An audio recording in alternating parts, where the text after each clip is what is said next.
Welcome to The Explainer. Today we're going to tackle a question that has followed us around for, well, forever.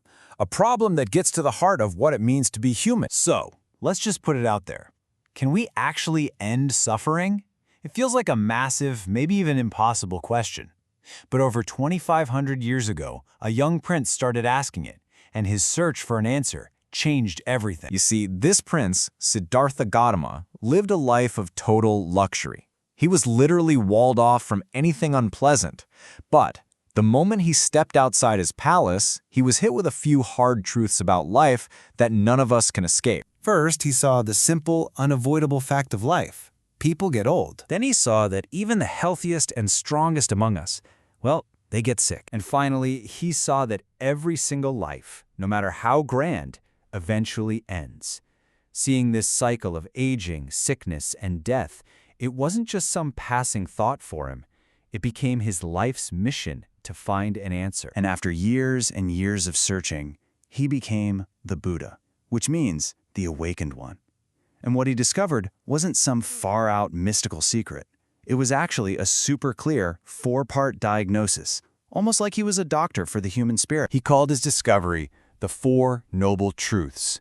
And it's this incredibly elegant framework that doesn't just name the problem, but also gives you the solution. And this table here lays it all out so perfectly. Just think of it like that doctor's chart. The first truth is the symptom. Yep, suffering is real. The second is the diagnosis. And hey, it has a specific cause.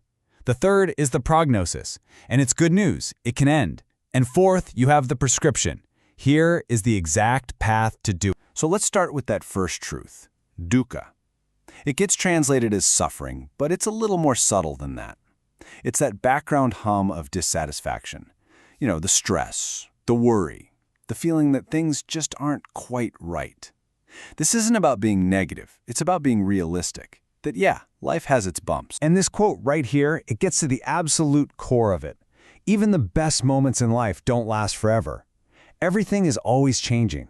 And our struggle, our constant fight against that simple fact, is where a ton of our anxiety comes from. Okay, now this is the crucial part, the diagnosis. Buddha said that suffering isn't really caused by pain or loss or things going wrong. No, it's caused by our reaction to those things. The real root of the problem is our craving and our attachment, that desperate feeling of wanting things to be permanent when they just aren't. And man, we cling to so much, don't we? We cling to pleasure, to success, to our own ideas about how life is supposed to be. But life is a moving river. And when it inevitably pulls those things away, it's our tight grip, our clinging, that causes the pain. That's the suffering, the gap between what we want and what's real. But this is where the whole story flips and becomes so hopeful.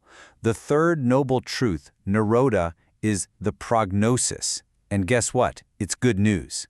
Suffering is not a life sentence. It can end. There's a state of genuine peace, what's called nirvana, and it's something we can actually reach. So how do we get there? That takes us to the final truth, the prescription. Because Buddha didn't just diagnose the problem and leave us hanging. He laid out a very clear, practical, step-by-step treatment plan. He called it the Eightfold Path. Now, this isn't just some random to-do list. It's a whole guide for living. You can kind of think of it in three big chunks. First, developing wisdom by understanding things clearly. Then, living ethically through your speech and your actions. And finally, training your own mind with things like mindfulness and concentration. To make it super real, let's just zoom in on one. Right thought. This is basically the practice of becoming the boss of your own mind. When you notice thoughts of anger pop up, you actively replace them with thoughts of kindness. Instead of clinging, you practice letting go. You're not just a victim of your thoughts, you're the one shaping them. So what's the payoff for all this? What's the end result of actually walking this path and applying this prescription to your own life? Well, it leads to a total shift in how you experience your day-to-day world. When you start consciously working with your mind and your actions, the effects are, well, they're huge. That constant chatter in your head starts to quiet down. Your heart feels lighter. You start to see what actually matters with amazing clarity. and you find this deep, steady peace that doesn't get knocked over every time something goes wrong. In the end, it really does all come back to this. This one quote from the Buddha says it all. His whole life's work wasn't about religion or complicated rules. It was about a very real human problem and a very real practical solution. And that brings it right back to us right here. This ancient wisdom isn't just some story from a history book. It's a tool we can use right now. So I'll leave you with a question to chew on. What is just one attachment in your life? An idea, a want, an expectation that you could practice loosening your grip on, even just a tiny bit, starting today?